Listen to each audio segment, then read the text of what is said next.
when marketing manager Michael Meadows arrived in San Francisco 15 years ago, he thought that all meat should be cooked well, sauce came from a jar, and beer either tasted great or was less filling. Oh my, how things change.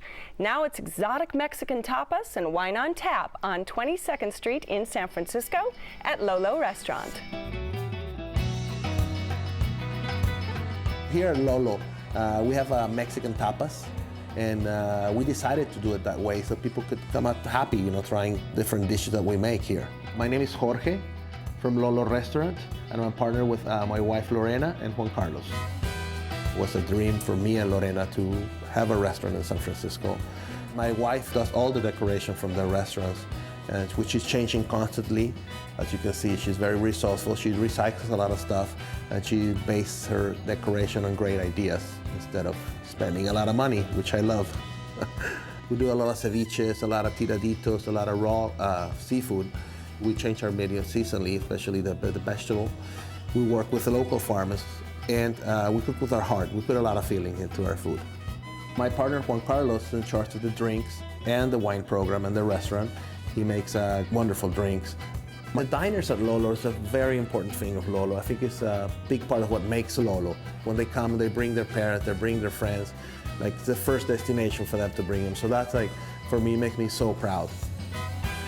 When people come in Lolo, we like them to forget all the busyness of the day and have a nice drink and start chatting with us. And when they leave, they'll take away the happiness of the colors and the food, and just relax. All right, Michael, sauce from a jar couldn't be further away than Lolo, could it? Not at all. Everything is so fresh there. It's incredible. When you walk in the door, do you have something that you crave? It's the tropical tacos every time. You wouldn't think that tacos in the Mission could be any more different, and these are deep-fried shrimp on a jicama tortilla, and with the mango salsa. It's just amazing. And what else? What other dishes? I just say, what's the special, and I'll take it. It doesn't even matter what it is. Last time it was the gambas bravas, which are the shrimp in the sauce, and it had the bread that we had to ask for more bread to keep dipping into. And the bread comes to every table, and you get that goat cheese, sort of sun-dried tomato and peppery sauce on it. And that's nice to start off with, and we actually make that at home now. I had their Agawa wine Margarita I've never ever seen anywhere. I've had tequila made from the same plant, of made course, from agave, but it's softer. And then by the time, the crushed chilies around the edge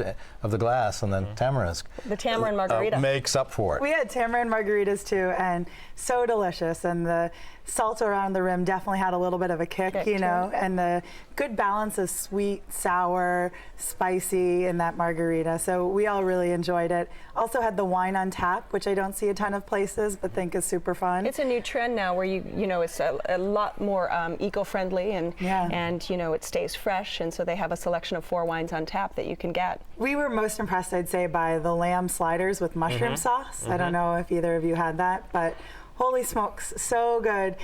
We were mopping up that mushroom sauce with the brioche bun. There were also the pepperoncinis to add a little bit of kick to the burger, and it was really delicious. And the straw fries that came with it too, they're really crunchy. Very thin, crispy. It almost seemed like, and this is by no means an insult, but like the fries that come out of a bag from the vending machine. They were the really thinly sliced potatoes. The little sort of, the really style. But they were super delicious. We all really like those too, and put some of the sauce on them as well. What I liked was the pace. Because you didn't know all that you wanted, so you started with fish tacos, and those were great. And then we went to a steamed pork inside a banana leaf, which is a South American, also Asian preparation. But then what really made it happen was there was also guacamole with that, and then this wonderful ginger sauce that was a perfect match. And let's talk a little bit about the service with Juan Carlos. I see him going table to table. You may go there once, and the second time you go back, it's like your family. Did you feel the same way, Taylor? I thought everyone was really friendly, very welcoming and nice. Sometimes the service was a little bit sporadic. We wanted to order a couple more things, and I think that they're just so busy bringing out this variety of plates to all the tables, but it really didn't matter because we were enjoying our margaritas and all the tapas that, next time they'll come by, we'll be able to grab them for that. Right. But everybody was really friendly. Very lively atmosphere. Very entertaining. Very lively. I think, on the whole, very attentive. I mean, ours was just a little bit the opposite, and that we came perhaps a little bit later, and so there was almost over-attentive. You know, are you done when we weren't? But no, I found them very, very conscious of your needs and lots of attention. Yeah, very eclectic and simple. Very bright, though, yeah. I think the bar has old lottery forms. Absolutely. And then on the wall they have some kind of origami up there, so it's very It's eclectic. all recycled. She's done all sort of recycled art and reused things. The parking actually works out very well because you go in 21st Street and you park on the far side, which is close to 22nd. You walk out and you're maybe 50 yards from the You're restaurant. right there. Absolutely. Okay, now we can get to desserts there, Bill, because we're and Taylor. I don't do desserts, but the cream caramel, Grandma's cream caramel, was out of this world. Redefined it. And you know, it's like you were talking about the bread. We were using our fingers to get the cream caramel. We had the Pedro Pampantla, and it was so delicious. It tasted like no other vanilla ice cream. It tasted more like a ball of buttercream. Right. And then in a delicious liqueur that added a nice little kick to the sweetness of the ice cream. And we all really liked it, and the liqueur all caught us a little off guard, and we're like, oh yeah. That's nice. So it was delicious. Did you feel like you got value from this restaurant? Absolutely. Yeah, for sure. Yeah. It's a place you'd return to? 100%. I'll definitely. I'm going to have to go back just to try the dessert now. You didn't even know it was there. Seriously, I've never had dessert there. And nobody even mentioned the guacamole, which is fabulous. All right, it's your restaurant. Wrap it up for us, Michael. Start the day, end the night. Lolo's the place to be. Okay, and Bill. Fabulous, taste challenging flavors, every bit equal to the life that's passing by the windows. Oh, beautiful. And Taylor. Lolo is fresh, inventive Mexican in a really fun, high-energy space and great for groups.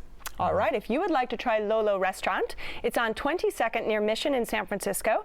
The telephone number is 415-643-5656. It's open for dinner Monday through Saturday. Reservations are recommended, and the average tab for dinner without drinks is around $30.